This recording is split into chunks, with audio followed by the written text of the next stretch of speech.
She walked in circles for 9 hours, not pacing, not sitting and standing and sitting again the way people do when they are waiting for news they are not ready to receive. Actual circles, around a hospital parking lot in Las Vegas, in the middle of a September night in 1996, holding a plastic bag that a nurse had handed her when she first arrived at the emergency room. Inside the bag were clothes soaked through with blood. The blood of the man she was engaged to. Kida Jones was 22 years old. She had known Tupac Shakur for less than a year.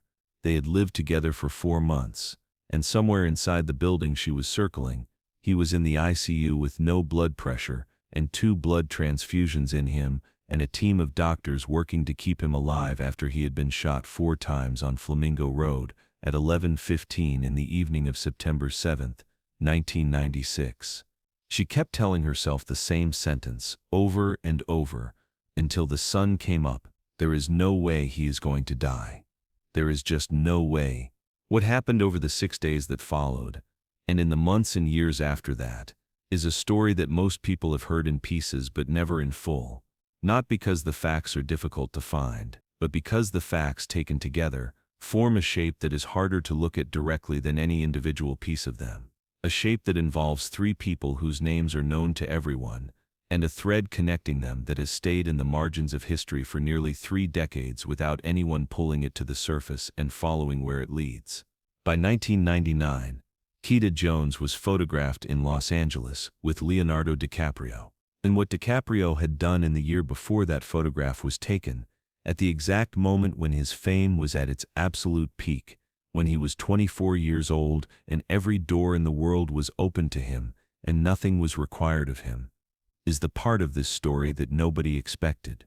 But you cannot understand any of it without going back to the beginning. The beginning is 1993, and it starts with an insult. Tupac Shakur was 21 years old, and he was giving an interview to the Source magazine, and he said what he said with the particular confidence of a young man who had not yet fully learned the cost of saying whatever was in his head with full volume and no filter. He criticized Quincy Jones, the legendary record producer, one of the most important figures in the history of American music, a man who had spent 50 years building a body of work that would outlast anyone alive, for marrying white women. The language was not diplomatic. He included in his criticism something about the result of those marriages being, in his words, messed up kids. Quincy Jones had 2 daughters with his ex-wife, Peggy Lipton, who was white. Their names were Rashida and Kidada. Rashida Jones, who was 19 years old and reading a music magazine, wrote a letter back. The Source published it. She asked Tupac directly where he thought he would be if black men like her father had not spent decades opening doors for artists like him to walk through. Kidada read both pieces. She was 19. She had no interest in ever being in the same room as Tupac Shakur. And then, late in 1995, they ended up at the same club in Los Angeles. Tupac had been released from Clinton Correctional Facility in New York on October 12, 1995, after Suge Knight posted his $1.4 million bail and signed him to Death Row Records. He was 24 years old, out of prison after 11 months, and moving through Los Angeles with the compressed energy of a man trying to live several years in a very short amount of time. He saw Kidada across the room. He thought, initially, that she was Rashida. He wanted to apologize for what he had written about her family. When he realized who she actually was, he apologized anyway. Kidada wrote about it years later in her father's 2001 autobiography. She said he told her he was sorry, that he had not seen them as real human beings, that now that he actually saw her in front of him, he understood what he had done. She added with honesty, "He was all game. He was trying to get a play, but I liked him." They exchanged numbers. By their third meeting, Tupac was already telling his mother Afeni that he had found the woman he was going to marry. After his release from prison in October 1995, Tupac moved into a death row leased estate in Calabasas, in the hills northwest of Los Angeles. The house was large and always full. Afeni and his sister Sakiwa visited for long stretches. The outlaws were in residence. Tupac had installed video games and slot machines throughout the rooms and held what people who were there described as fatherly talks for anyone who would sit still long enough to listen, delivered beneath his most prized possession, a print of Van Gogh's The Starry Night that his mother had given him. Kidda moved in. In those 4 months, Tupac recorded at a pace that everyone around him described the same way, as something that did not resemble normal human creative output. He had already released All Eyes on Me as a double album on February 13, 1996, the first double album in the history of rap, less than 4 months after walking out of prison. He was recording Don Killuminati, the 7-Day Theory under the name Machiavelli, writing and recording it in 3 days, mixing it in 4. He was planning films. He was talking about starting his own label and leaving death row. He was 25 years old and behaving in ways that were not fully conscious, like a man who understood he did not have much time. He had a crown ring made that year, gold and rubies, designed after the crowns of European medieval kings, which he described as an act of self-coronation.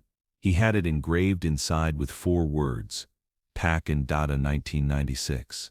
Dada was what Kidda called him. He wore it on his left ring finger at the MTV Video Music Awards on September 4, 1996. 3 days before Las Vegas.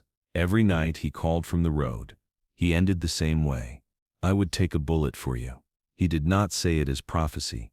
He said it the way people say things they mean deeply enough that they stop caring how they sound. September 7, 1996. The Mike Tyson vs. Bruce Seldon fight at the MGM Grand was the reason everyone was in Las Vegas that night. Tyson knocked Seldon out in under 2 minutes. Tupac and Kidda watched together from their suite at the Luxor Hotel. After the fight, a confrontation broke out in the MGM lobby involving Tupac's entourage and a Crip named Orlando Anderson, whose crew had allegedly stolen a death row medallion from one of Tupac's associates at a Lakewood mall earlier that year. Security footage captured the altercation. It lasted under 60 seconds.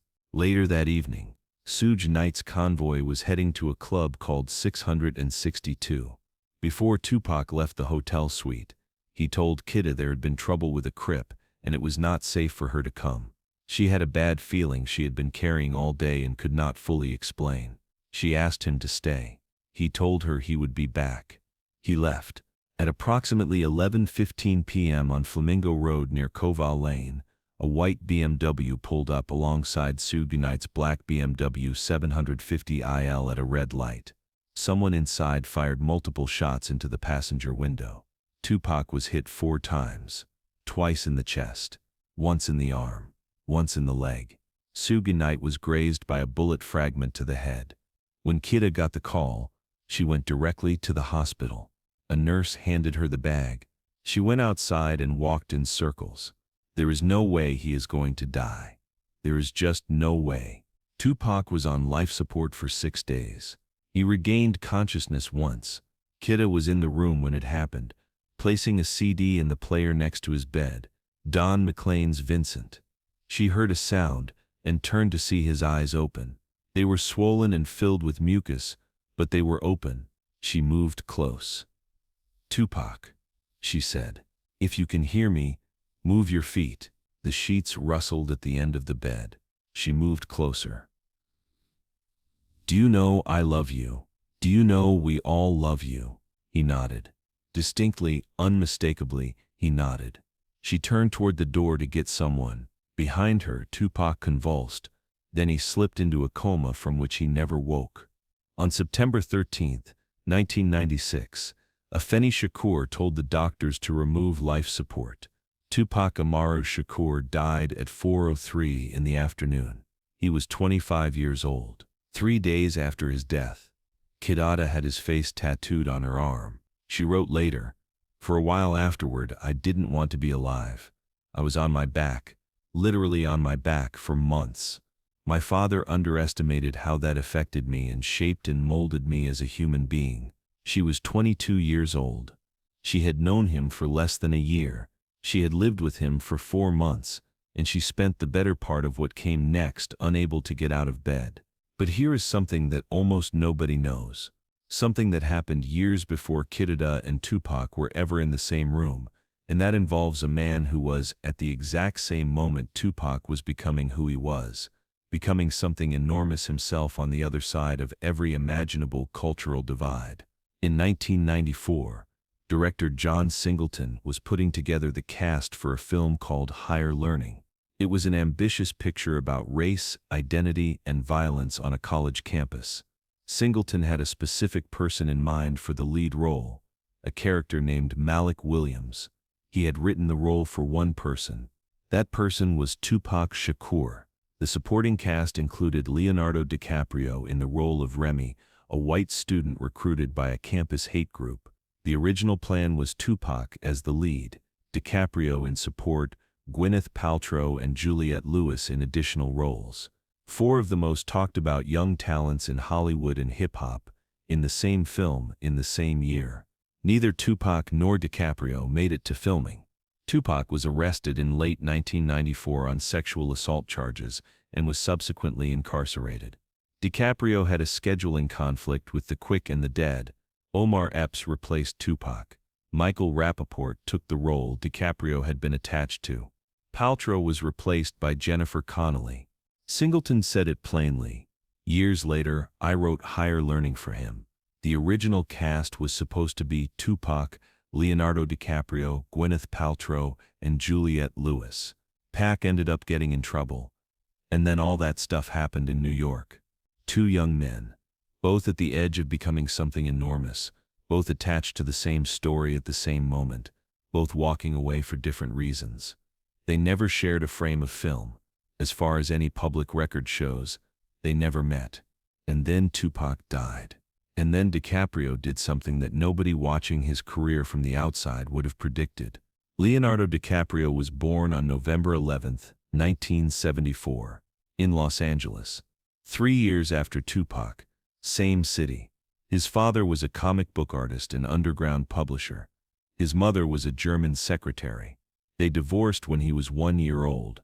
He grew up between two households in Hollywood, performing from childhood, getting his first professional work before he was 10. By 1994, at 19 he was nominated for an Academy Award for Best Supporting Actor for What's Eating Gilbert Grape. By December 19, 1997, when Titanic opened and became the highest-grossing film in cinema history, making over $2 billion worldwide, DiCaprio was 23 years old and the most famous young man on the planet. Every door in the world was open. Nothing was required of him except to be famous and to stay that way. In 1998, 1 year after Titanic, 1 year before photographs of him and Kidda Jones would appear in the press, DiCaprio went to the White House. Not for a dinner, not for a photo opportunity. He went specifically to meet with Vice President Al Gore to discuss global warming. He was 24 years old. He sat with the second most powerful man in the United States government and asked what he could do about the planet. And in the same year, 1998, he established the Leonardo DiCaprio Foundation. Its purpose to protect biodiversity, address climate change, support conservation at a global scale. Over the 21 years that followed, the foundation gave over $100 million in grants to more than 200 projects across 50 countries. In 2014, UN Secretary-General Ban Ki-moon designated DiCaprio as a UN Messenger of Peace, with a special focus on climate change. At the 2016 Academy Awards, accepting his first Oscar for The Revenant in front of the most powerful room in Hollywood, he used his acceptance speech to speak directly to the climate crisis. He had been building toward that moment since 1998. Since the year he was 24 and Titanic money was still arriving and no one on earth required him to do anything other than make films and live his life, Tupac Shakur spent his entire career, from his first album in 1991 to his death in September 1996, making one central argument in every song and every interview and every public appearance. People who have platforms are obligated to use them. That fame without accountability is a form of cowardice. That the distance between the world as it is and the world as it should be is not someone else's problem. It is the problem of everyone who has been given visibility and the choice of what to do with it. He made this argument about athletes, about entertainers, about politicians and record executives and everyone who sat at the top of the structures that shaped the lives of people at the bottom. He made it at the cost of relationships and deals and safety and his own freedom at times. He made it until the night of September 7, 1996, when he got into the passenger seat of Suge Knight's car on a night he had been told might not be safe, and drove toward a party, and the argument ended with him. He never saw what DiCaprio did in 1998. In 1999, Kidda Jones, who had been shaped by those 4 months in Calabasas more than by any other period of her life, who had been changed in ways that do not have clean names by watching a man who believed in that argument walk out of a hotel room and not come back, was photographed with Leonardo DiCaprio in Los Angeles. The relationship was brief. Neither of them has ever spoken about it in detail. That silence is theirs to keep. But the fact of it, the proximity of these three people, the invisible lines connecting them, contains something worth sitting with. Kidda had loved a man who demanded that people with power use it for something beyond themselves, who demanded it loudly, consistently, without apology, at a cost she watched him pay daily and that eventually consumed him entirely. And then DiCaprio, who had been attached to the same film Tupac was supposed to star in, who had been at the edge of that same story for different reasons, and walked away, took the largest platform of his generation, and used it for something beyond himself, not in the way Tupac would have used it. Different causes, different methods, different register entirely. DiCaprio's activism lived in boardrooms and UN speeches and foundation grants and 2 decades of sustained institutional pressure. Tupac's lived on record and in the street, and in the specific urgent energy of a man who understood he might not have much time. They were not the same person. They never could have been. But the underlying principle, the one that says I have been given something and I am going to use it for more than my own comfort, because not doing so is a form of moral failure, that principle was the same one Tupac had been demanding from famous people since he was 19 years old and had nothing to gain from demanding it. Kidda knew what that principle looked like inside a person. She had lived in the same house with someone who held it as a non-negotiable conviction, at a cost she watched him pay until there was nothing left to pay with. She recognized something when she saw it again. Kidda Jones moved on with her life in the way that people move on when they carry something permanent. She built a career in fashion, worked with Tommy Hilfiger for years, designed for the Walt Disney Company starting in 2005. She appeared in films. She covered the tattoo of Tupac's face on her arm with a flower. In 2017, she published a book called School of Awake, designed to help young people find their own voices. She has spoken about Tupac only a handful of times over the years, each time briefly, carefully, in the language of someone who made a decision long ago about how much of that she was willing to give away. In her father's 2001 autobiography, she gave it 3 sentences. Tupac was the love of my life. He and I lived together for 4 months, and then he was murdered in Las Vegas in 1996. It was the most horrible thing that ever happened to me. That was most of what she ever said publicly. 3 sentences. 27 years later. That is still most of it. The Leonardo DiCaprio Foundation ran until 2019 when it merged with 2 partner organizations to form Earth Alliance. $100 million. 200 projects. 50 countries. 2 decades of consistent public pressure from the most famous face in the world on the most important problem in the world. The crown ring that Tupac designed in 1996. The gold and ruby band engraved Pac and Dada 1996. Was sold at Sotheby's in July 2023. Drake paid $1,016,000 for it. He wore it on his finger to promote a Travis Scott album. Here is what this story is actually about. It is not about a love triangle. It is not about famous people and their connections to each other. It is about what a person does when they have been given something. Tupac Shakur was given a voice that cut through walls, a mind that processed the world faster than most people could follow, and a platform that by 1996 reached tens of millions of people who were listening for someone to say out loud what they could not find words for. He used all of it. He used it recklessly sometimes and brilliantly sometimes, and at a cost to himself that he understood and accepted. He used it until the last possible moment. DiCaprio was given the most valuable platform that popular culture produces, the kind of global fame that arrives once a generation. He was 24 years old when he got it, and the first thing he did with it was ask the vice president what he could do about the planet. And then he spent 21 years doing it. Kidda Jones was given 4 months, with a man who believed with his whole body that the point of having something was to use it for people who had less, and then she was given the rest of her life to figure out what to do with what those 4 months left in her. She has never said publicly what she thought of either of these men in the end. That silence is its own kind of answer. But somewhere in the space between a hospital parking lot in Las Vegas at 3 in the morning and a White House meeting in Washington in 1998, between a gold ring engraved with a nickname and a speech at the Academy Awards about the end of the world, between a 22-year-old woman who could not get out of bed for months and the version of herself she eventually built from what she survived, somewhere in all of that is a story about what it cost to believe in something enough to actually live by it. Tupac believed in it enough to die for it. DiCaprio believed in it enough to spend 2 decades building infrastructure for it when the world was offering him every possible reason not to bother. And Kidda Jones stood in a parking lot for 9 hours, repeating the same sentence until the sun came up. And then she did what people who have survived the unsurvivable do. She kept going. There is no way he is going to die. He died. And the world kept moving. And some people, when given the chance, tried to make it worth the cost of that.